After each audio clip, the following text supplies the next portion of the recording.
What's up, guys, and welcome to the Bearded Jeeper podcast. On today's episode, we interview Angel of Seven Slot Society. So hide your children, lock the doors, and get ready. Viewer discretion is advised. What's up, guys, and welcome to the Bearded Jeeper podcast. Today, my special guest, Mr. Seven Slot Society himself, Angel. What's going on, Angel? What's going on, man? Thank you for having me. I'm very excited. What number episode am I? Am I number 7? You're number 10. Well, I guess that's good that you've done 10. I'm still upset that I'm not 7, but we'll erase the other ones and make sure you're 7. I demand preferential treatment. Either that or we delay this until episode 17, so it's closer, or 777 or 77. 77. You're going to put me on ice until 77? Ouch. We'll just go ahead and put this as episode 77, and people will be like, what happened to all the other episodes? And then just fill them in. Yeah, just fill them in as we go, and people will be like, oh. Or have this be like the lost episode. Oh, there you go. There you go. So since you were on my podcast, you had a beer and I didn't, and now... And now you have a beer, and I don't. And you're not. With my gigantic Gailey beer. And just for those listening who may have young children, there may be some foul, naughty cuss words. So hide your children, lock the doors, and... I have a potty mouth, but I was practicing all day today for you guys that are watching to not use so many curse words. Oh, it's all right. Like Gary V says, it's how you communicate, so... It really is. And when he said that, I don't want to get off on a tangent, but he said that's how he communicates when he says I love you versus I fucking love you. Yeah. That's how I communicate. Anyway. Well, and I find that I swear a little bit more when other people are swearing, like especially at work when I'm unloading trucks of steel and the truck drivers come in and they're like, oh, I can't believe this fucking idiot or whatever. And I'll just start going along with it. So it's easy to get caught in the flow. Yeah, it almost becomes like some people are almost more fluent speaking that way than they don't know how to communicate without it. Exactly. Yeah. So, yeah, man, I'm excited for this. Yeah, I had to have you on because I was going to be on yours for the longest time, and yep, and I'm a shitty person. No, not things kept coming up. I'm just a shitty person. I take full blame on that one. You have a busy life, and so do I. And I mean, I have trouble scheduling people for podcasts all the time because it's tough, man. Especially East Coast versus West Coast. There's a lot of people on the West Coast or in Canada that I've wanted to have on, but I'm an old person. I go to bed at like 8:00, so it doesn't leave much time for anyone on the West Coast. Yeah. So you're up to 21,000 followers on Instagram. That's huge. That's a huge following. But for those who don't know, and myself included, how did Seven Slot Society kind of become what it is today? How did you come up with it? How did you come up with the name? I know there's a lot of competition around several other similar names, so I want to hear that story. You have to acknowledge them for them to be competition. Yes. So kind of the backstory. I'm going to try and look at the camera and also pay attention to what's going on over here. So it started in 2013. A buddy and me were just scrolling Instagram, and Jeep Instagram in 2013 was vastly different than what it is now. Vastly different. It was a lot of people that actually wheeled instead of half naked chicks. Yes. Yes. Those are better words than I was going to say. But we're like, man, it would be really fucking cool if, see there, I already go again. Sorry. Beep. The biggest page I think at that point was Jeep Freaks. And for some reason, I think they were only posting TJs or they were only posting something, and it wasn't a whole lot of variety. And don't quote me on this. This was a long time ago. There was something that we weren't happy about with the larger pages, the repost pages. So we're like, fuck it. We'll just start our own thing. Yeah. And it was only ever supposed to be Instagram. It was never supposed to be, there were no shirts, no stickers, no nothing. It was only going to be a repost page. None of our faces were going to be on it. None of our Jeeps were going to be on it. It was anonymity was the big goal. And we tried coming up with a name. We're like, we have to incorporate the 7 slots somehow. So first thing I do, I'm going to give myself a little shout out here. The first thing I do is go to the search bar and type in 7 slot. Nothing. In June or July of 2013, if you typed in 7 slot on the explore page on Instagram, there was one company in Australia and there was nothing else. Nothing. Just nothing came up. Nothing. And I have a screenshot of it, and it is like 3 phones ago. I don't know where the fuck it is. But it now if you do that, there's like 100. Yeah, it's ridiculous. I see a new one almost every day when I go on. The new one is 7 Slot Nation. Ooh, yes, fancy. I do keep up with all you fuckers. All you haters. But we started throwing around ideas 7 slot, and we were trying to figure out what would go best with it. And my buddy came up with 7 slot Storm because we were trying to do 3. Is that the right word? 3 S's? Uh-oh. I was going to say your audio cut out for a second there. Hold on. Good thing this isn't live. Technical difficulties. Come on, you motherfucker. Hello? Please stand by. Hello? I should just keep this rolling the whole time because I think it would be funny. I mean, oh, yeah. Let her out. Hello. Oh, fuck. I mean, I can still hear you. It just, like, it's almost like the quality changed. It did. It's because it's picking up your regular instead of your... Yeah. God damn it. Well, I'm waiting for it to pop back up in...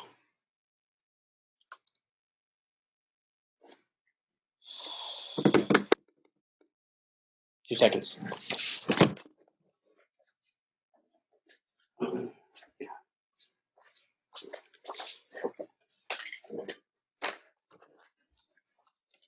It's a good thing I've set this up and tore this down 1,000 fucking times. So you know all the ins and outs. Exactly. Yeah, people don't realize when you get into podcasting how many wires and cables and all the crap you have to learn. Exactly.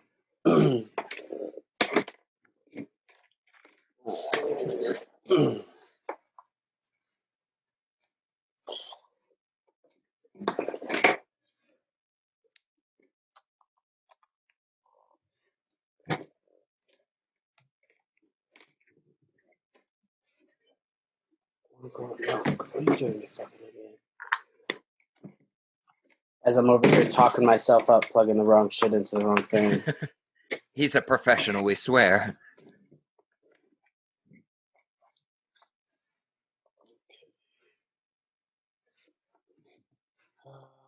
Audio. This is your mic one on. Hello. Why do you keep turning off?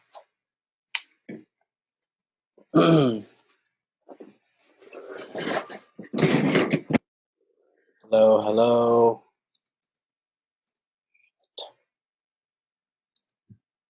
It just does not want this to happen. It does not. Select a microphone. Hello. Oh, here we go. How's that? Is that kind of the same? Yeah. Okay. Well, now I'm really fucking sweating. Okay. Well, where was I? The triple S. The triple S. Yes, we are going for something that was 3 S's. He came up with 7 slot Storm, and I was like, that's fucking stupid. We're not doing that.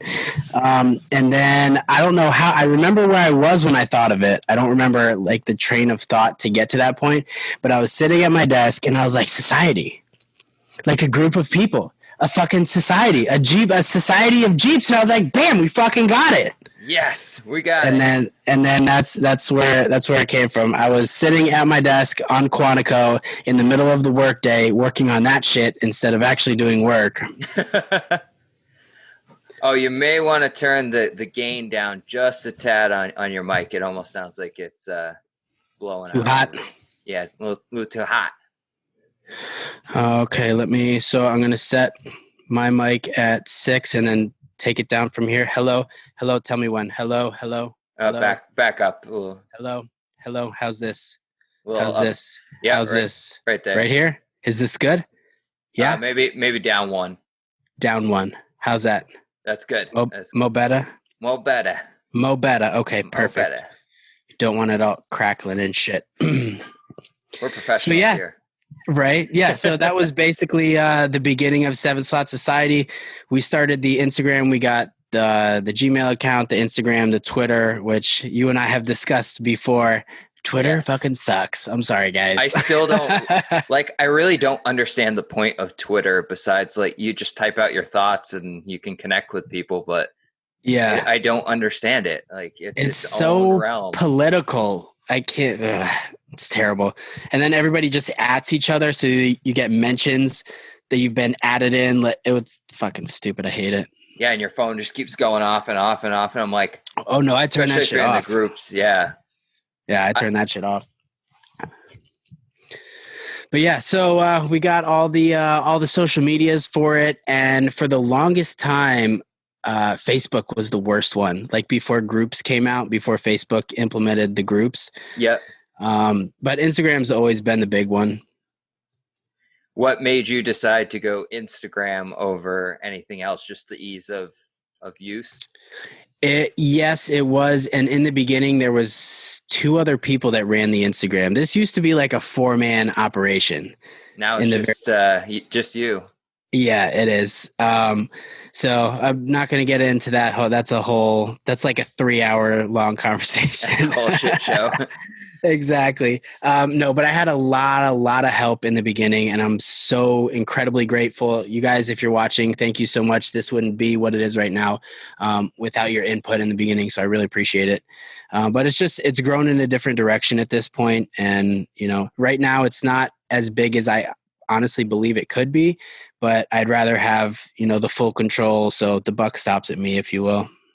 One thing I definitely noticed about the people who kind of follow your page and the group you have is they're very vocal, and community. It's like a real community. They interact with each other.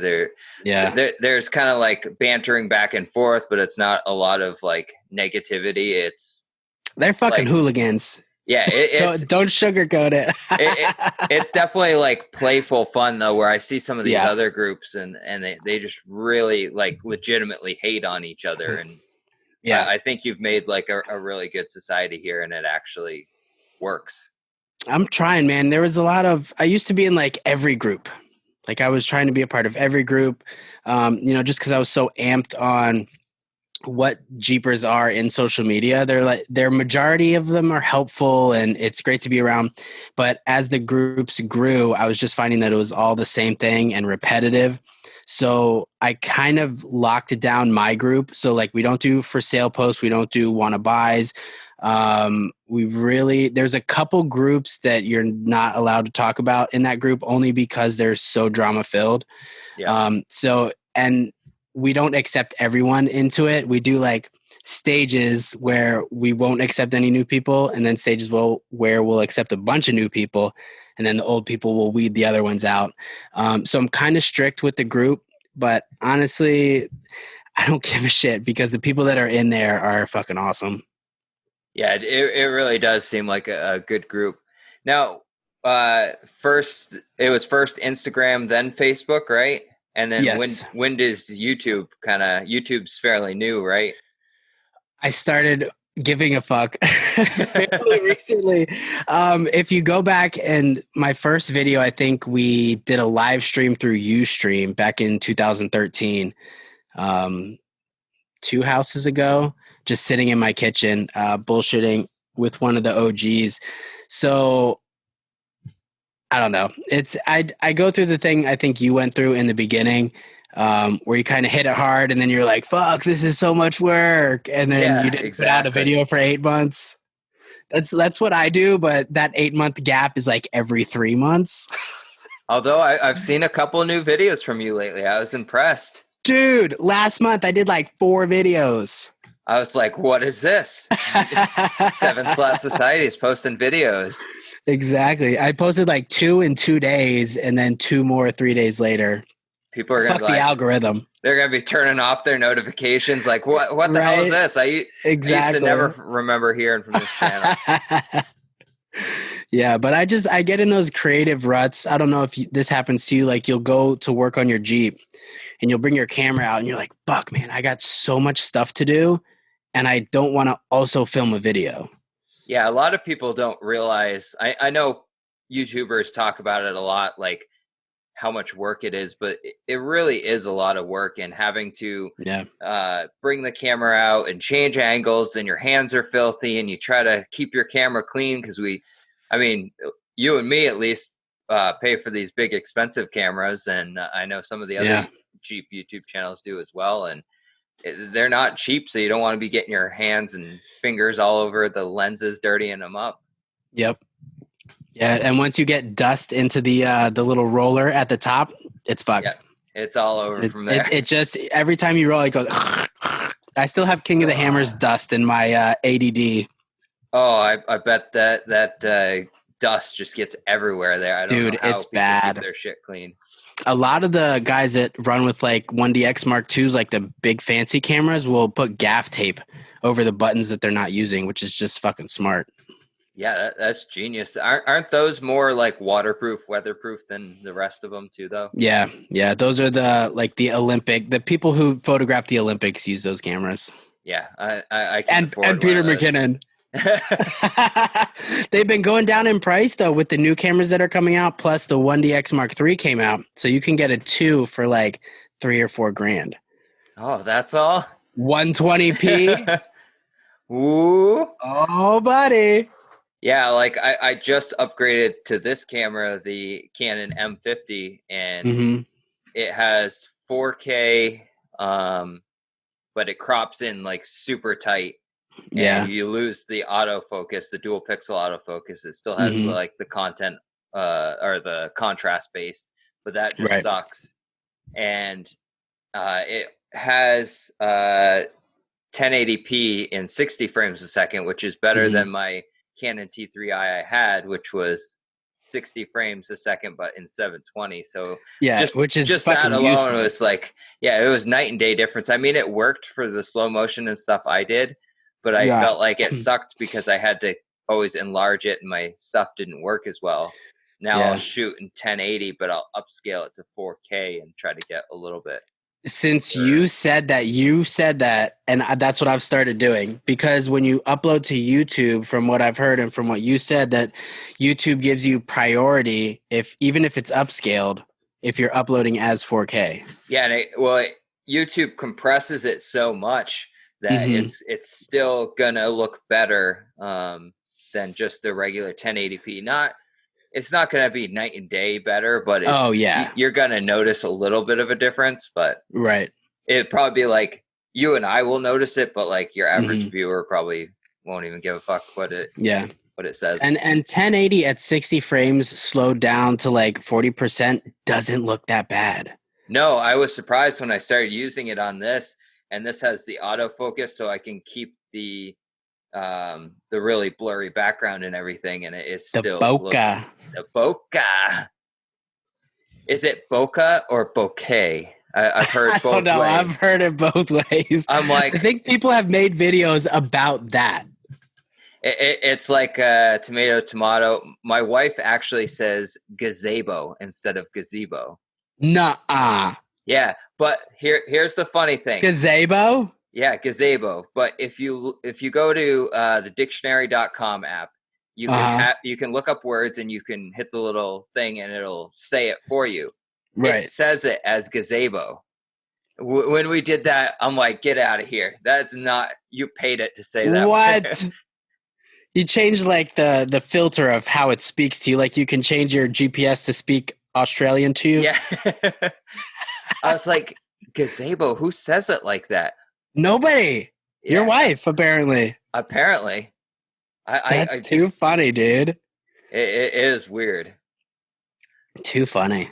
So we'll continue on this little nerd out of camera gear. So what is your main video camera that you shoot most of your stuff on? This one right here, the 6D Mark II. It's like, from all the research that I did, it's like the perfect halfway point between photography and vlogging. Not a video camera, but vlogging video. Because the highest it does is 1080 at 60, which for what I do is, I mean, it's okay. Obviously, the dynamic range in a camera like that sucks fucking dick, but just you have to underexpose and you have to work with what you have. This is probably between $1,100 and $1,300 body, versus the my B camera, which I don't have plugged in, is an 80D. And I think that one's like 800 now. But if anybody out there that's listening wants to get into like DSLRs that don't suck and you want to get out of the Rebel series, 80D, the new one that just came out, 90D, great cameras, not super great for live streaming like I'm using it for right now. But there's a couple little workarounds and tweaks that you can use. But yeah, that's my main camera right now. The what was it? The Komodo, the red Komodo. Have you seen that one? Yeah. Dude, I'm looking at these YouTube videos like, oh yeah, I need a red Komodo. Like, I don't have any fucking money to buy that shit. Not to mention the amount of like storage space you'd need for files. Oh my God. My laptop right here can barely handle the stuff I give it now. Yeah, it's like, oh no, crash. Yeah, you're like, oh, I got this amazing camera. Oh fuck, now I need to buy a new computer. Now I need to build a whole fucking editing suite.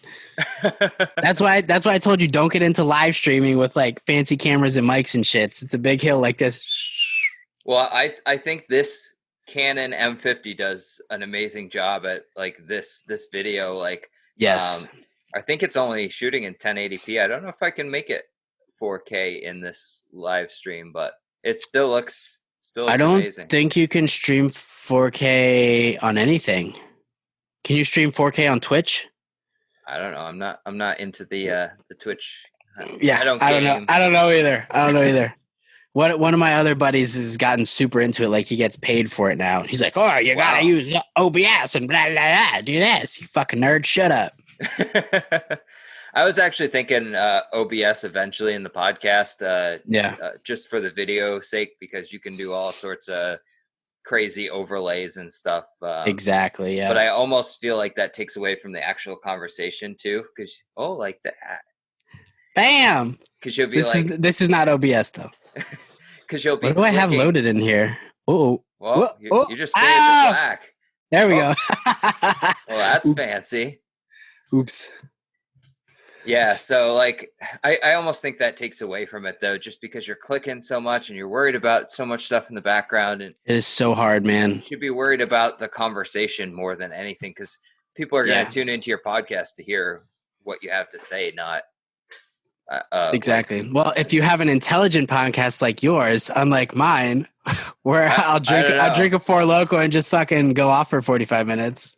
Hey, that's fun. I think we need to have a drunken Jeeper podcast where we just get a couple people on and just get hammered and just start talking about Jeep stuff that we have no clue about. And people are going to get their fucking feelings hurt.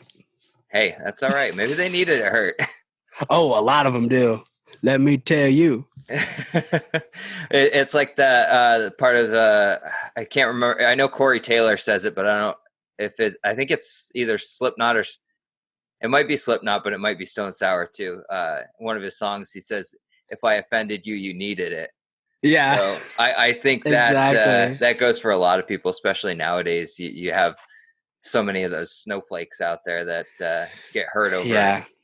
You got to be able to take a joke. Come on. Exactly. Yeah.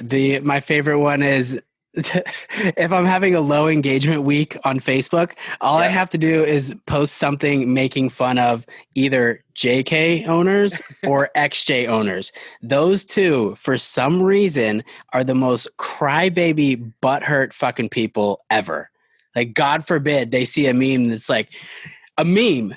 Mind you, a meme on the internet. They're like, JK's fucking suck. And they're like, how dare you? How dare you challenge me? Dude, chill the fuck out. And then I'm going to put my 20-inch wheels on and go crawl at the mall. Exactly. And then still to this day, whenever anybody makes a joke about leaf springs are for poor people, there's always some dickhead in it. I've been wheeling my XJ with my Dana 35 for 43 years and it hasn't broken yet. Dude, shut the fuck up. Guess you're not wheeling it hard enough then. Thank you. Bunch of fucking crybabies. And then people get super butthurt. I'm like, yo, I've owned 3 XJs, so you can go ahead and leave that at the door. Well, one thing I found that's interesting throughout this podcast, I mentioned it on a couple of them now, that gets a definite kind of argument going. It's East Coast wheeling versus West Coast wheeling. Which is harder? What's your opinion on that? I've heard you. You've been towing that fucking line, dude.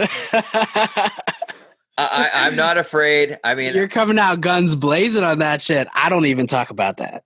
I haven't been wheeling out there, so I can't say for sure, but from what I've seen and heard, yeah, I'm talking about West Coast wheeling, like the really sticky rocks that you can basically climb up with all. Yeah, you're talking about Southwest wheeling, because then whenever you say West Coast, you have the guys from the Pacific Northwest. They're like, we're West Coast and all we have is fucking rocks and mud.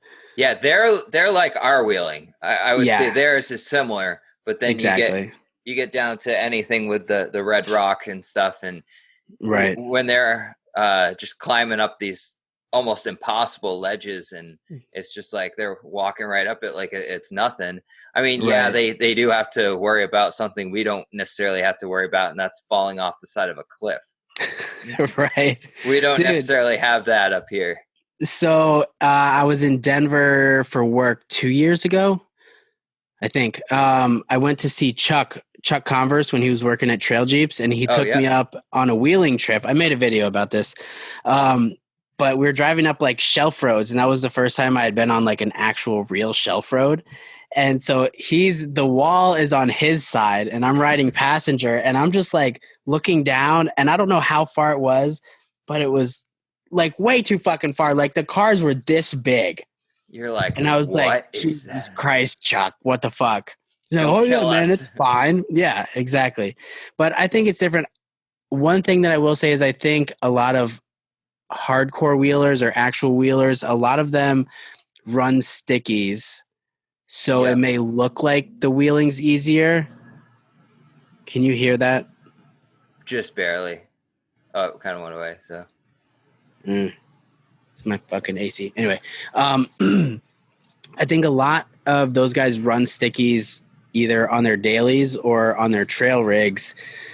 And I think that may give the perception that it's easier. But from my experience, from what I've seen, I've been to Hammers twice, Denver. I think that's it. There's one other place that I'm forgetting. But I feel like everything in the Southwest is just bigger. Like it's way fucking bigger. Like it might not be slippery. Like they're apples and oranges, honestly. You can't take a rig that's set up for the Southwest and be like, go to Roush Creek and do all the trails as good as me in my Jeep that's set up for this park. Like they're just not the fucking same.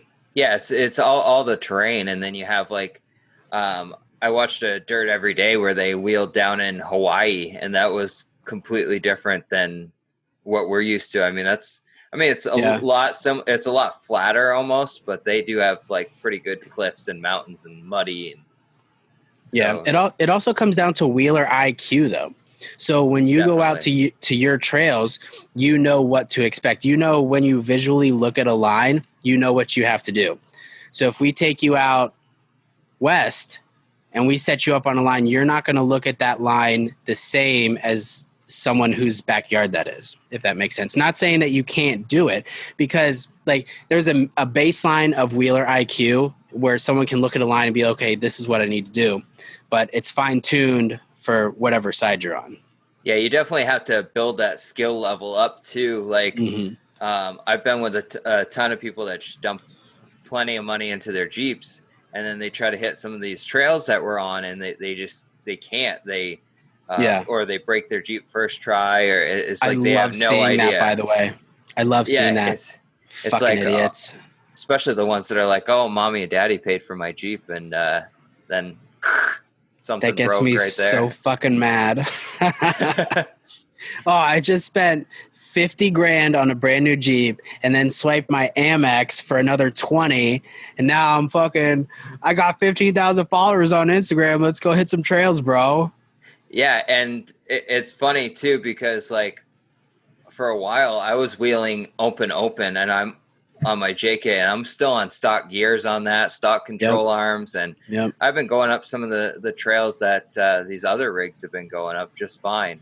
Yeah. I may not always do the hardest line, but I'll give it a shot if I have the clearance to get over the obstacle or not bottom out. I'll try it.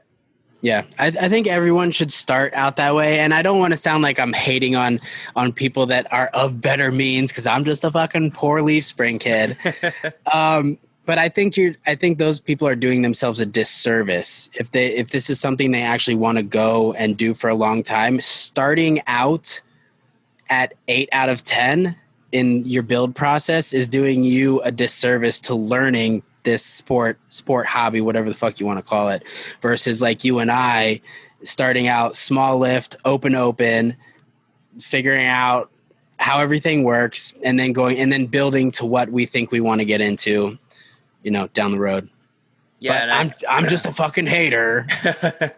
I mean, that's why I made that video a while ago too, saying like you should wheel your Jeep stock. Because I agree. A lot of people just put all sorts of money into their Jeep and then they don't ever get a real concept of what it can do before the lift. So you don't know, was I that good of a wheeler before the lift or after it? And I think it makes you a better wheeler because you learn how to pick lines. You realize, I can do this with this. And then you can sensibly make your upgrades too. Okay, I keep spinning on this. Maybe I need a locker, or I keep bottoming it out. I need a little bit of a lift or something. You can plan your upgrades instead of just dumping a bunch of money. And it may be crappy products too. I see a lot of people buy all these products that aren't the greatest of quality, and then they wonder why they can't do something. It's true. I started out with a rough country lift with those non-adjustable control arms. That shit sucks, man. Their shocks, I've heard they've gotten better with their shocks, but after the first 6 months, those shocks were fucking trash, dude. Yeah, it worked. It worked for the money. It just wasn't great. Yeah, it's a budget-friendly lift, and but I'm interested. I think they introduced it a while ago or last year or something. They have those newer like dual reservoir shocks that they were trying to like step up their game. It seemed Rough Country has remote reservoir shocks. Yeah, or I don't know if they were remote reservoir, but they were like fancy, super duper shocks, and they were completely different than the regular stuff I'm used to seeing from them. So, interesting. I didn't know if they were going to continue on that and try to up their game, because a lot of people run it and it'll be fine for them, but then I've heard people have issues with it as well. I've personally never run a full rough country lift. I've had parts of a rough country lift. Right. You went straight to AEV. Yeah, on the JK. On the Grand Cherokee, I had the ZJ. That was just hockey puck budget boost for the longest time. Yeah. I mean, you got to grow in steps, and that's why I try and, like, if people for whatever reason ask me for advice, I'm like, the steps. You have beginner, intermediate, and then you have the big spender, like just swipe the card type of shit. Like if you're like me and you, well, not even you, like you had more money than I did. If you're like me at the beginning and you're just like, it needs to be higher off the ground, I have no fucking money, throw a rough country lift at it. But don't then, after that, come in my fucking group crying that your lift sucks and that it rides like dick. No shit. You spent $500 on a lift kit. What the fuck did you think was going to happen? Yeah, it's kind of, you pay for what you get, basically. Yeah, I mean, get what you pay for. Yeah, you get what you pay for. I mean, it's not always the case. Sometimes you'll find diamonds in the rough, and you'll find something that actually is way underpriced, but it probably won't be that way for long if a lot of people find out about it. Exactly, yeah. They'll just go up in price, but I don't know. There's a lift and upgrades for every budget, and I think that's the way it should be, honestly. Yeah, and I think growing in stages, you learn more than just, like we said before, just kind of jumping, skipping 500 steps. Right. Yeah, but I think when you get to the point, like I've been in this for a while, I've had my Jeep since, this is like, I'm not an OG old school wheeler, but I've had my Jeep since 2009. I was running dunes in the mountains in 29 Palms, completely stock, which was honestly some of my best memories that I have owning a Jeep. Fucking phenomenal. Where was I going with that? Shit. Poof, be gone. Gone. Dude, it's fucking gone. I have no idea where I was going with that. God damn it. Well, on another side note, 7-Slot Media, I know you've yes, started putting more effort into that, and I have to say your pictures are turning out amazing, way better than I would ever come up with. I mean, they're thank you, sir. Professional looking pictures. So I appreciate it. I would love to get out with you sometime and just even go out to the King of Hammers and out west and film some stuff. I think that'd be really fun. Dude, that's fucking shooting hammers is fucking gnarly, dude. Gnarly. We'll start with next year, Crawling for Cops. Brant, the guy who runs it, already hit me up. He wants me to do a video for him. So plan for that. You can come be one of my second shooters for that. Awesome. I would love to do that. Yeah. But the media part of it, I was kind of thinking about doing for a couple years because I've been doing photography. I've been second shooter at weddings. I've done videos not related to Jeeps whatsoever. Weddings are horrible. Dude, my wife's a professional photographer. It is the most miserable thing ever because you're running around. You don't even get to eat most of the time because you're worried about getting all these shots, and you don't even drink, and you have a headache at the end of it. Dude, it's that man and woman's, in most cases, their important day of their fucking life. And if you screw it up, then like, nope. I don't want to be that person that screws that up. Pass. Yeah, I think I only did like 3. I was second shooter for like 3 weddings. Like, nah, fuck that shit. But I've been doing it since like 2007, messing with Final Cut, whatever it was back then. So I've been doing it for a little while, and I didn't want to like just use the name 7-Slot and then just put media on the end. I was like, I'm going to hem and haw over it for fucking months before I come up with a good name. So whatever. I just fucking slapped it on because I was already getting work at that point. So yeah, and you've worked with some cool people in the industry too. PRP, and I'll tell your podcast listeners, I haven't announced this to mine yet, but officially, Bearded Jeeper podcast listeners, I am going to be shooting daily vlogs for PRP at Trail Hero in October. So stay tuned to their social media. I'm basically going to be doing the same thing that I was doing for them at Hammers at Trail Hero. They sent me my plane tickets the other day. Yeah.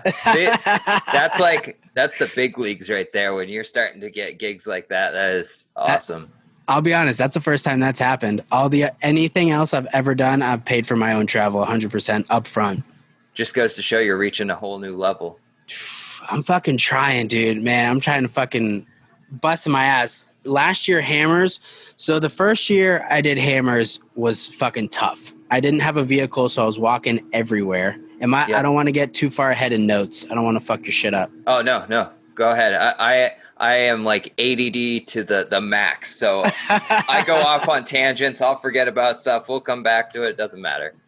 Loop around. Do you do like I do? Do you highlight topics you've already... Did you write anything down?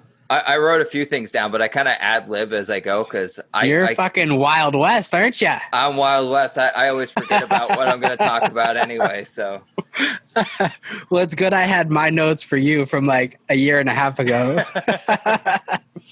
So, Hammers, the first year I shot it, I was helping a buddy, Justin Zemeski. I don't know if you know him. He's in upstate New York. He used to be a long leg LJ. It was a green and black LJ. Oh, I've seen that. I know the Jeep. I don't know that's him. And we were shooting for Boss Racing and Proving Grounds Racing. And I didn't have a vehicle, so I was walking everywhere. And where I was camped to downtown Hammertown was like a mile, like a full mile. And a mile in the desert's like like this. It gets hot too. Dude, so what didn't get hot. It got like 80 during the day, but at That's not night it horrible. dropped. It dropped. So, like I said earlier, I used to live in 29 Palms, which is maybe 50 miles from Hammertown. So I'm used to the desert getting cold at night. Yeah. The race day, when I walked out of the camper to walk down to Hammertown on Friday for the big race, it was like 33 degrees. Wow. It was so fucking cold, dude. My body was ruined for like 2 weeks after that. I had never walked that much in my life, climbed that much with a full backpack of camera gear.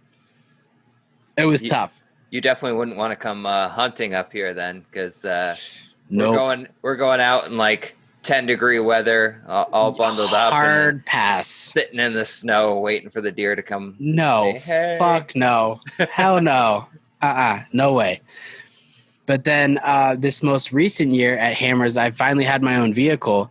But what PRP wanted me to do was the daily stuff. So like I'd go out all day and shoot, and then at night I would edit, and then I would give them the video in the morning for them to post. Gotcha. It was, dude, it was rough. One of these years I'm going to go to Hammers and like enjoy myself as a participant, but like the joy that I get from being media at Hammers is, I don't know if I can give it up just to sit in front of the Jumbotron and drink beer all day. Yeah, I Like mean, it sucks drink in a the lot moment. of beer, but yeah, no, I didn't even drink that much. I think I got absolutely hammered one night out of the 10 days that I was there. Well, you have that responsibility to get up in the morning and do a bunch of stuff, so you can't Yes. really be non-functioning. Yeah, and me and do you know Philip Casper? Shout out Philip Casper. He's a phenomenal Ultra 4 photographer. He's been doing it for like 4 or 5 years. Him and I shared an Airbnb out in Landers, Landers is a 20-minute drive from the entrance to Boone Road, and then Boone Road is another 25 minutes to Hammertown. So I couldn't be getting fucking hammered and then trying to drive into Hammertown in the morning. So yeah, that would be a miserable drive in the morning. Yeah, I had to make a decision. You're like, I can have a couple of beers, but no, that's it. We're cutting it off. Yeah. And then, I don't know if you've been this tired, but you're so tired where you have 2 beers and you're like, nope, I'm done. Yeah. Well, we were working so many hours back when Ruger was like really booming. I mean, we're booming now, but back when Obama first took office and it was the first real, like everyone was talking about banning guns. Right. We were working like 80, 90 hours a week. And jeez. Yeah, we would literally we would go in because I was working more in the shipping department at that time. So we were shipping tens of thousands of guns every day. I was going in at like 3:34 in the morning, and I wouldn't get out till like 7 o'clock at night, if not later. Jeez. Go home, like eat some dinner, and I would just like, there would be times where I'd be so exhausted, but I wanted to get to bed, but I wanted to relax a little, so I would like chug a beer just to kind of like get it down and relax a little, and then just pass out and do it all over again. Yeah. Making all that overtime. Yeah, that was definitely nice. Paychecks. Must be nice. Must be nice. Hashtag sponsored. Right. So what is your like dream company that you would want to do work for next? I actually have an answer to this.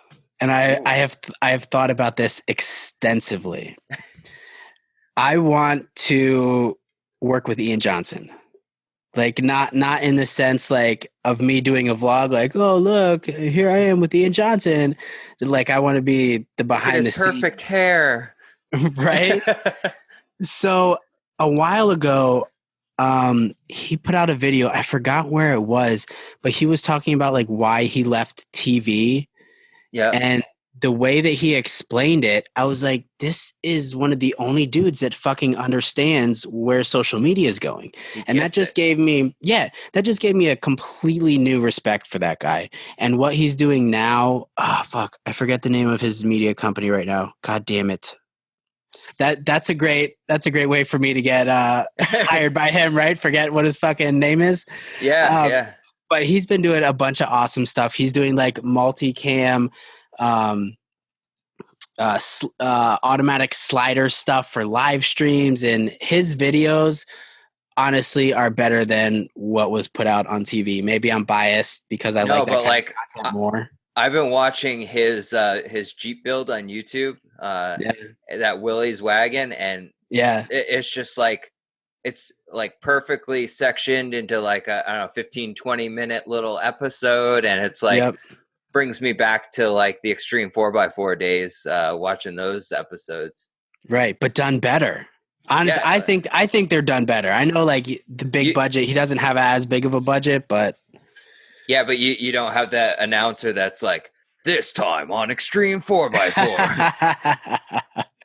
I just like I get super nerdy about like camera angles and the way it moves. Like I can't watch a video and not critique it. And I don't want to say critique like have something bad to say. Just like, oh yeah, I appreciate what they did with that shot right there.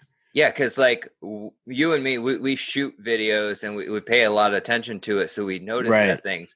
I don't know if you've ever done this, but I've been where I've focused a lot on different camera angles. I'm shooting quite a bit at some random time, and then like I go to bed or go do something else, and then I start seeing like angles or shots in everything that I'm walking by.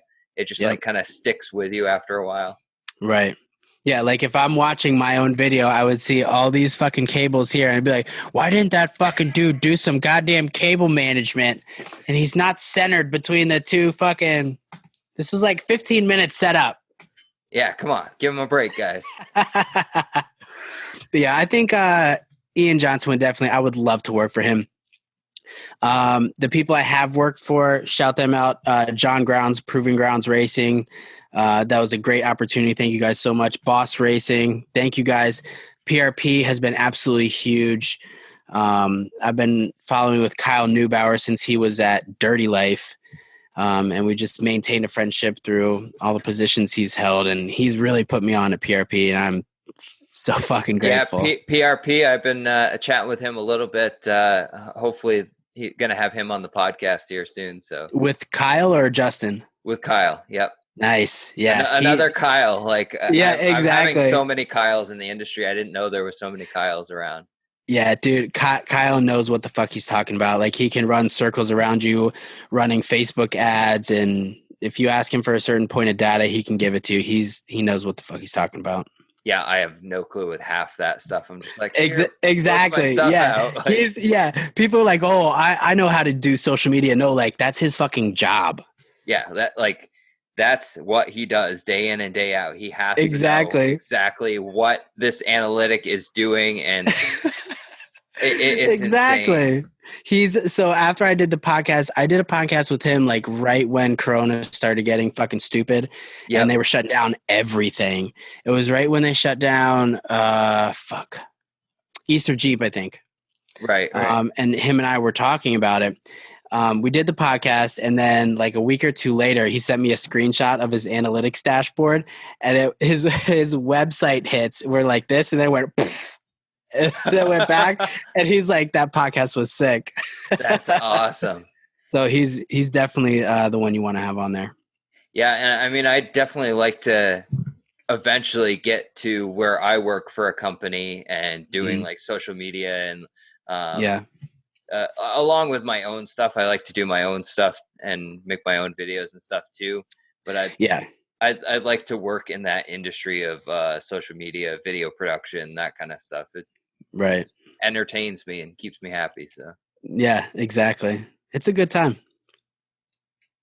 So if you could choose to have one camera and one Jeep, where would you go taking it on an adventure? Just only one camera, and you could pick any Jeep, Jeep you've built, a Jeep you're gonna build, someone else's Jeep, and just a place. Oh, fuck, man. I'm making them hard now. Yeah, that's what she thought. Ooh. I don't know. I think I would want my two-door that I blew up. Like, fucking idiot. That memory just popped up on Facebook, and I was like, you stupid motherfucker. So I'd probably take that. And then for camera, I don't know, dude.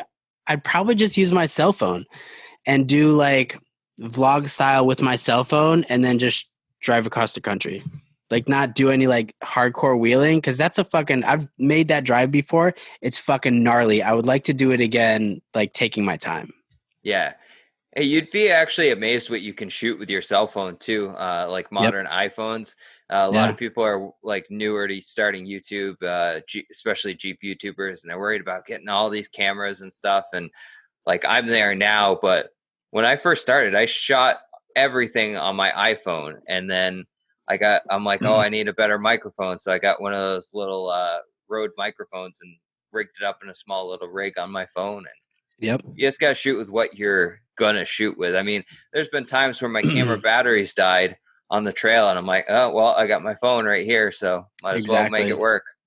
Yeah, and people get like gear paralysis. I get gear paralysis where I'm like, I have all this crazy fucking gear. Like right now, so this thing right here, the Blackmagic Design A10 Mini Pro, I can have 4 camera inputs in here. Jesus. So I can be, that's what I was doing earlier, like this. Like I can switch and do the fade to black and like all this stuff, but it doesn't do me any good if I don't use it all the fucking time. So I was like trying to get 4 cameras set up, and I was like, okay, calm down. We're going to have this fucking meeting in like 3 minutes. You need to get your shit together, focus on one camera. So, and that's what I try and tell people, like if they ask, just use what you have right now. Yeah, a lot of people, like you said, get that gear paralysis, and or they're worried about, I have to have money to produce this video or make this content. Just go out and have fun with your buddies and film it. Yeah. Like, make a cool video about that. Just don't attach a GoPro to your dashboard and leave it and have a 27-minute video on that. Like, nobody wants to watch that. I will absolutely not watch that. I see so many videos like that. It's like, oh, I want to watch them go on this crazy Hell's Revenge trail or whatever. And it's like, right? It's like they get you with the title. Yeah, it's like an hour of them just like on a GoPro on their dash. And I'm like, okay. It's great for memories. Like if you want to watch it and be like, oh yeah, I remember that. Like even I would get bored with that though. Like I can't watch the same camera angle, same thing for so long. Right. Yeah, that's rough. So what would be the biggest thing that you've learned about social media, YouTube, Instagram? Like, what is your biggest takeaway from this whole thing? Wow. The biggest takeaway, since I'm assuming you're talking about like doing Jeep stuff in that sphere. Whatever, like if it's in general, if it's like something you've personally like grown past, you're a little camera shy at first, like some of those kind of things that you. Oh no, I'm still camera shy. Like I'm fucking, dude, I'm petrified, and that's why in the early days of the podcast, like I would have like 9 beers. So then you're just like, I don't care what happens. Exactly, like I needed some liquid courage, but I think the biggest thing, since being in this scene, is that what you see in your feed is dictated by what you allow to be in your feed. Very true. So what you see when you're scrolling every day and you're like, oh, that's fine, making mean comments and shit. That's because of what you allow to be in that feed. I tell you what, like we talked about this before. All I see in my feed is Jeep shit. and I am not afraid of the unfollow, unfriend, block button. A lot of people say, oh, I don't want to block people because that's like I don't want to have a single channel coming in. I don't want to hear one thing. Well, I also don't want to be fucking pissed off and angry every day. So if there's one person that's only posting ignorant shit, goodbye. Block. See ya. I don't need that shit. Like, get the fuck out of here. And of course I have like people I've been friends with for a long ass time and they're just fucking stupid. So I'll unfollow them. But your feed is exactly what you allow to be on your feed. And kind of a side note to that, it really bugs me when people post a YouTube video and then they disable the comments for it. Like, I feel like you do that only I feel like people that do that are doing it because they know they posted a video that's going to make people angry. Like, yeah, like be about it or don't fucking post it. Yeah, man up and respond to the comments. Oh, half of them don't even respond to the comments. So it's like, why? Fucking stupid. I respond to every single comment as much as I can, and I'm going to do it for as long as I can. There is one that I did not respond to. I don't know if you saw this. I posted about it. So do you remember that series I did where what would you pay? And I had like I asked a bunch of different people what they would pay for a certain Jeep. And so we're at a Jeep show in Tennessee, the Smoky Mountain Jeep Invasion. So you already know, and this is not racist, this is just a fucking facts, a Jeep show in Tennessee, there was a lot of white people. It was like mostly white people because it was a Jeep show in Tennessee. Anyway, so somebody fucking came on there and was like, wow, there sure are a lot of white people in this video. And I got fucking angry. Like, what? Like, I'm Puerto Rican, dude. and the dude in the profile or the thumbnail of the video, Bobby, was also mad fucking Hispanic. And I was like, okay, like I was just about to go to bed. And I was like, oh, Jesus, here we go. So I turned my phone off and I went to sleep. After, of course, I roasted them in the screenshot on Facebook. Yeah, it's not like, oh, I purposely didn't film any black people. Like, it's just they weren't there, so they weren't on camera. Like, I don't know what you want from me. Like, what do you want me to, like, hey, we got to make this thumbnail look appropriate I feel to like modern that's times. More racist. Hold on. You, specifically you, because of how you look, you come over here and be in my video. But yet, like, colleges and stuff do that so they can have minorities, like, boosting their numbers. Oh, don't get it twisted. On job applications, when they say, what ethnicity are you? I hit Hispanic. Yes. Your boy's trying to get hired. Well, I'm very small percentage Native American, and the wife and I got these the ancestry.com like test things, and we got to still do them and send them out because I'd like to learn a little bit more about it, and if anything shows up on my cotton swab or whatever. But I don't even know if they'd be taking those right now with COVID or anything. Ooh, that's a good point. I don't know. And I'm sorry that I'm losing all of my natural light out of my window here. So this side is super dark. Oh, that's all right. Bring in the light. Just makes you look more like a villain. Leaf springs off a paw, people. And that's going to be the thumbnail. I should have had one of my leaf springs like hung up behind me. That would have been awesome. But yeah, so that's really the only thing with the social media. I fucking hate when people say ignorant shit and it's not someone that was subscribed. It's not a name that I know. Like, if you're just coming out of nowhere and just spitting venom at people for no reason, like, dude, what the fuck are you doing with your life, man? Yeah, and it's like everyone else is having fun. You're showing people having a good time. It's a great Jeep event, and then somebody has to hate on that. It's like, yeah. Why are you even bothering? And not even like hate on it, say like it was a stupid video. Like, I'm okay with that. Like, oh, this video's fucking dumb. And half of those comments are all like, I would never pay that much for that Jeep. Those people are all fucking stupid. Yeah. that I'm okay with. But you go straight. That's their opinion. Exactly. Like, you go straight for the jugular with that race shit. Dude, we don't play that here. I think too many people nowadays are too like proud or sure of themselves, or I'm not sure how to word it, but like they're afraid to get into an intelligent debate. They don't, if their opinion differs from someone else's, they don't necessarily want to come out and say it. They just want to, oh, I gotta agree with this person. It's like, no, you don't. You can have your own opinion. That's why we're all unique. We're different people. Yeah, and that's the thing that people are missing is the intelligent debate. Yes. If your opinion differs from mine, you're automatically wrong. It's ridiculous. It is. But anyway, like we were talking about, what you see in your feed is a direct I lost it, man. Direct representation. A direct something of what you allow. I lost it. This is why we don't do this shit live. I thought about it. I was like, maybe I should stream our conversation into my group live. That would be awesome. That would still that would throw me off. We can definitely do that. Hold on, you froze. Uh-oh, is this my internet? I froze? Oh, no. I see I froze on there. I'm making a wonderful face, though. That is a good face. Screenshot that shit. Hold on, I'll do one too. Yeah, I don't know what it's doing there. Did your camera die? No, it's still. Let me. Huh.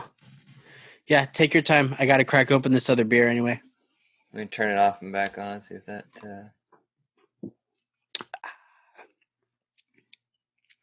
Ooh, EOS webcam utility. There you go. Yeah, I think my battery might have died or gotten low, but I didn't see any like warnings saying it was running low. Maybe the application went to sleep. Yeah, I don't know. I turned it back on. It seemed. Oh no, I froze again. It did freeze. What the fuck? I think it's my battery. Un momento, por favor. Can't trust these amateurs.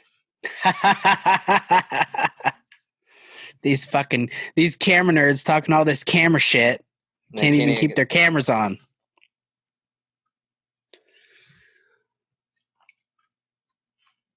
Well, so while we're in the intermission of me changing camera batteries. Yes. Do you have any shout outs of any companies or anything that you would like to shout out or add to the podcast of maybe places people should go to check out or promote your own brand? You're putting me on the spot. Your 7 Slot Society shirts and hats and all the fun stuffs. So yes, if you would like to check out 7 Slot Society, the merchandise that we do, I'm super bad about putting out new shirts. So I apologize. Actually, right here to the left that you can't see out of camera is like $800 in blank shirts that I haven't yet printed on this printer because I'm a terrible human and I can't put out anything new. But if you want to go to 7slotsociety.com/shop, you can see all of our decals there. And if I was actually prepared, I would have some decals that I could show you. But I'm not prepared, so. All made in the US of A. There you go. Hey, we're back. You're back. There you are. But yeah. Yes, mostly all made in the USA. The shirts, I'm pretty sure, come from Bangladesh or something. But this is my thing. We'll take a little bit of tangent. Everybody's like, made in the USA only. Fuck everything else. And I'm like, okay, cool. I can get with that. Like JCR, I had him on the podcast, Brian from JCR. I'm all about it. You pay more for American made. Yes, absolutely. When it comes to stuff like shirts, unless you want to pay $28, $29, $30 for a fucking t-shirt that's not shipped, then I don't want to hear it. Yeah. I'm sorry. I can get shirts and price them reasonably at like between 15 and 18 and then add whatever shipping in is, but the shirts aren't going to be made in the US. That's just, it's. Well, and it becomes a point too, like who's going to notice that little bit of difference in quality of a shirt? Like yeah, you might notice how soft it is or something, but like, are you really gonna look at the tag and be like, oh, this wasn't made in the U.S. I can't I, wear this? Like, I don't know, but there are people like that. And I don't even think it's a quality thing. I think it's just knowing that you're supporting your own country, which I am absolutely for. oh, But 100%. but when the prices differ that greatly, I literally cannot run a business if all I'm printing is American made t-shirts. I can't. I mean, I can to a certain point, but no one is going to buy it. If I told you I have a shirt, you have to pay $35 for a t-shirt. You're gonna be You're not, like, what are you, high? we could be best friends since we were fucking 4 and you would not buy that shirt. $35 for a t-shirt? Are you fucking insane? There's no way. So that's why I'm kind of in a difficult place, but kind of is what it is. At least I'm not using and I'm not saying this to hate on you. I'm just saying this because I fucking hate Teespring. At least I'm not using Teespring. I have actually They can suck a dick. Yeah, I agree 100%. I actually stopped using them. Well, they kind of forced my hand on this. They went and they said one of my shirts violated their like copyright laws or something because it said like, Since when did they give a fuck about copyright laws? yeah, because it said like Jeep in it or something, but it said bearded Jeeper. It said the bearded Jeeper. Like, Yeah. I've seen plenty of other shirts. Like, I'm not saying like Jeep the brand. I'm not saying I own it or anything. Like, I don't know. So then they banned that shirt, and then they like, I think they just took down everything I had. So. Dude, Teespring has been notorious for allowing copyrighted stuff to go up. Yeah. It's ridiculous. And there's been a couple times, like I bought one of yours, the Don't Judge a Jeep by its Rockers. I still have that shirt that I bought. And then there's been a couple other people that I bought Teespring campaigns from, and just the print quality is shit.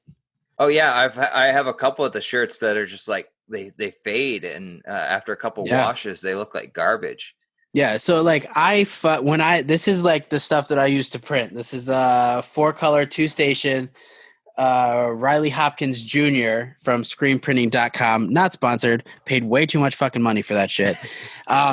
But my stuff isn't perfect. Like, I'm not a professional screen printer, but I price my stuff accordingly. It gets me fucking upset and amped when I pay, $28, $35 for a t-shirt and it comes fucked up.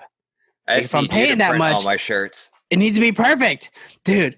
I swear to God, if I was better at screen printing, I would. I turn down so much fucking work. So much. Yeah, screen printing, like, that's an art form in itself. Dude, it's like getting the screens right. It's bad. I love you, but I'm not going to print your shirts. I can put you in touch with someone who will, though. That's the person that prints all my shit. Yeah. I mean, you're the one who turned me on to what's his name? Doug, who does all the hats. Yes. Happy Stitches Embroidery. Doug Schernberger. I can't. I wasn't even going to try with his last name. But he makes amazing hats. Like, I'm wearing my bearded Jeeper hat that he made. And I had to do a pre-run of them. I did like a pre-sale thing because I couldn't afford to buy X amount of hats. And everyone always seems to want a different color. So I may do another run where I choose. Dude, hats are the worst. I want to choose, like, I don't know, 5 of the best colors or something, and just buy a bunch of them. And then when you give people want them, when you give people too many options, it's fucking chaos. That's what it turned out to be. And I mean, I didn't even have that many hats sold. I think I only sold like 10 to 15 hats. So, dude, when you get like triple digits, I can only imagine. I wanted to fucking shoot myself. Is the absolute worst. And you really don't make a whole lot of money off them either. Nope. People are like, hats. Oh, you sold that many hats. It's like, no. Yeah, but I'm not making anything. Exactly. Because it costs minimum, what, $6.50 to ship?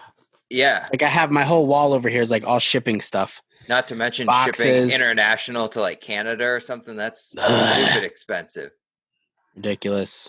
I've lost so much. Before I figured out that you could change the shipping to like the mail would automatically say, "Oh, you're shipping here. This is how much it was." I would put like flat rate. I lost so much fucking money. So much. It's embarrassing. I love my people in Canada and Australia. I've shipped stuff to Germany, but it's gnarly. Yeah, you have to take away options if you're doing big runs like that. Yeah, I think that's what I'm gonna start. I want to start to, I don't know, keep ordering a bunch here or there, and just keep a bigger stock, so that way, if people want them, I can just like have a website and people go there and purchase it. Yeah. You definitely need a website. You don't have a website? I don't have a website. Come on, Squarespace, sponsor me. I see all these creators now sponsored by Squarespace.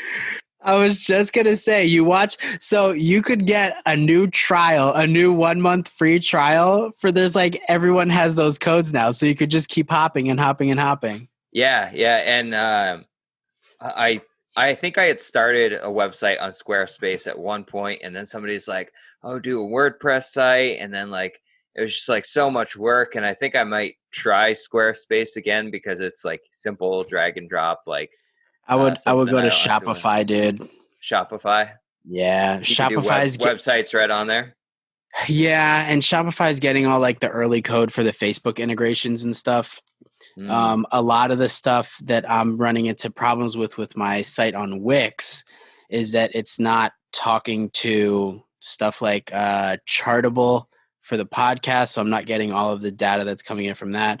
And there's certain stuff on like running Facebook ads that doesn't work directly with Wix. So I wish they would just all play nice. Right. Ridiculous. So like Shopify and Facebook are like this. They're like good buddies. And Wix and Facebook are like this. So definitely it's way more expensive, dude. I'll tell you up front, but it's a good investment.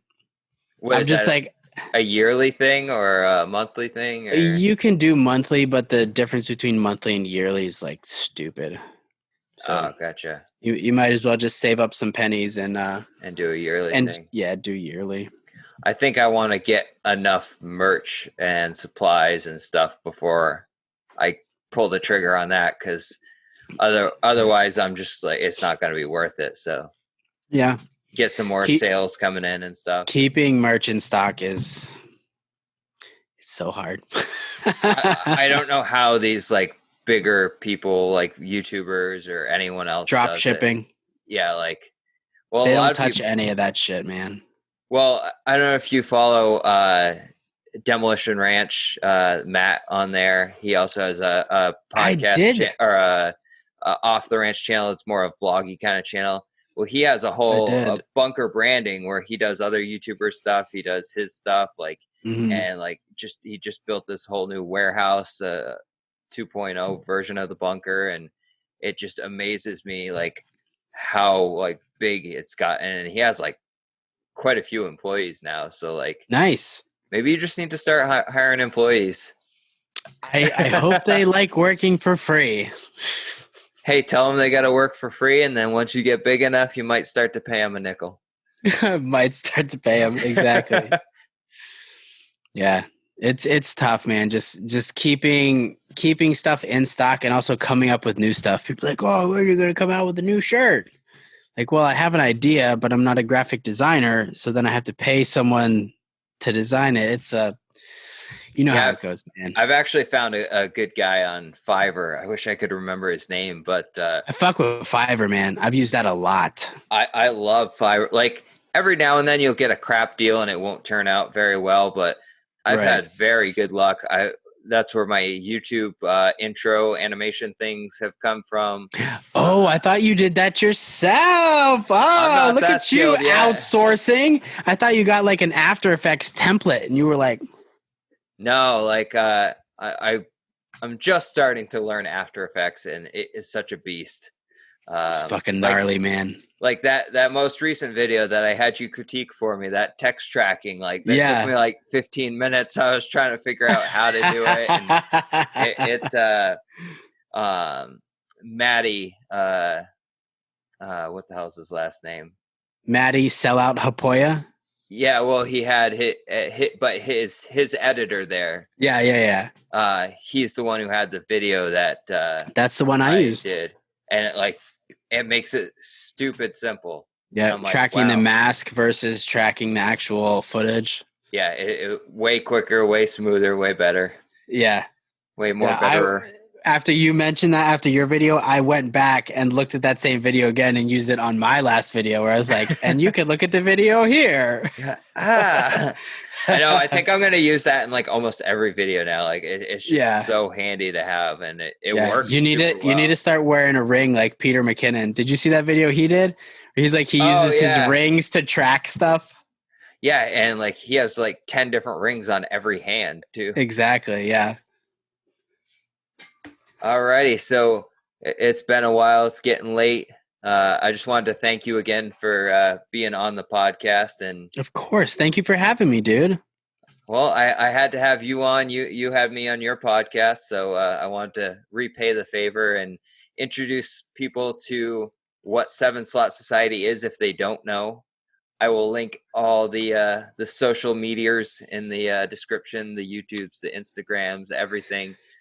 Go check Angel out. He's doing amazing work, amazing pictures, photography. He's starting to do the YouTube game a little. He does it every now and then, so don't judge him on that. But yeah, I'm trying. Hey, I have 811 subscribers, so we're gonna get him to that 1,000. Whoa! I want to see everyone who listens to this or watches it on my YouTube channel go subscribe to Angel. Let's get him to 1,000 before the end of the year. That would be cool. Keep your expectations low, though. Yeah, don't go overly high on the expectations. But if you're looking for a good laugh and some non-serious Jeep World stuff, definitely give them a check. That is me, 100%. Anything else you want to add before we end this? I would like to say thank you to you, Kyle. Kyle, for having me on your podcast. Super stoked with what you're doing for this podcast, man. Episode 10, 11? 10. That's the hump. Not a lot of people make it past 10. And I got to edit this, and it's going to be up tomorrow morning. So. Oh wow! Go you. Wednesday's the release date of my podcast. So every Wednesday. Sometimes it's been later, but I try to get it out first thing Wednesday morning. But hell yeah, schedule is good. That's what I suck at the most. But also thank you to PRP. They've been instrumental in my professional career. So thank you guys, Kyle, Justin. I appreciate it. Baja Designs. I told you this earlier. I look like a fucking brand whore right now. Not sponsored by either of these two people, by the way. Just really good friends with them. Jarrett also runs Crawl TV. Go check them out. Shameless plug. I gotta get some Baja Designs lights. Those things are fucking sick. I was thinking for the new Raptor, they have those yellow little square lights. You like how he threw that in? It. I gotta get some lights for my Raptor. For the new Raptor. We know who's making the money now. Yeah, I'm so stoked about that, by the way, dude. Congratulations. Yeah, one of my bosses comes up to me when he sees the new truck and he's like, "Oh, I guess we're paying you too much." Fucking typical. I'm like, no, Greg. You're not paying me enough. I still have to pay this thing off. I couldn't just go pay cash for it like you guys can. Hey-o. Well, I just want to thank you again for taking time out of your evening to be on the podcast. And absolutely, dude. We'll have to have you on again. It was definitely fun. Fuck yeah. Oops. All right, guys, that's it. Thanks for listening to the Bearded Jeeper podcast. Make sure you leave some feedback, leave a review, and as always, guys, stay bearded, stay jeeping. I'm out.